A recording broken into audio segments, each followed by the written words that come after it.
Money. Everyone uses it. Everyone wants more of it. But ask the average person how it actually works, and you'll probably get a blank stare. Think about it. We spend our whole lives chasing money, earning it, saving it, worrying about it, but almost no one ever explains what it really is. Why does your salary shrink before it hits your account? Where does your bank keep your money? Why does everything get more expensive every year, and why do some people get rich while others stay stuck? The answers aren't hidden in a finance textbook or some billionaire's secret formula. They're right here, in a few simple ideas that quietly run the entire world. So in this video, we're breaking down the basic financial concepts that every adult should know, from taxes to investing, explained so simply, even your 10-year-old cousin would get it. Banks. You walk into a bank thinking your money will sit safe in a giant vault, guarded by a dragon. Spoiler, it's already gone. Most people think of banks as giant safes protecting your cash. In reality, they're middlemen, matchmakers for money.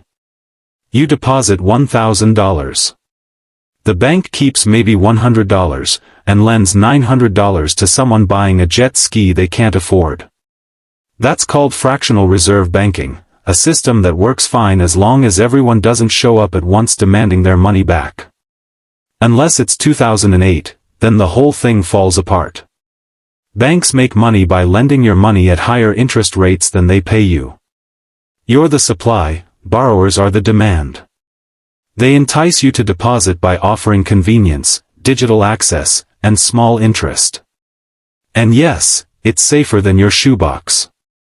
In the US, deposits are insured up to $250,000. Meaning, unless you've got Elon Musk problems, you're fine. Inflation means money slowly loses value. Your 500 Indian rupees or $5 bill looks the same, but it buys less gas, food, and noodles than before. Why? Sometimes people just have too much money chasing too few goods. Or supply chains break down and production costs rise. Sometimes, it's pure psychology. If people expect prices to rise, they spend faster, pushing prices up even more. A little inflation, around 2%, is healthy. But when it spikes, savings die, wages lag, and chaos begins. That's when governments raise interest rates, making borrowing expensive and cooling down the economy. Inflation is like fire. A small one keeps you warm. A big one burns your house down. Investing. If inflation slowly steals your wealth, investing is how you steal it back. Investing means your money stops being lazy and starts working for you. Instead of trading time for cash, you trade cash for more cash. Options? Stocks, tiny slices of companies. Bonds, you lend, they repay with interest. Funds, collections of both, less hassle, more balance.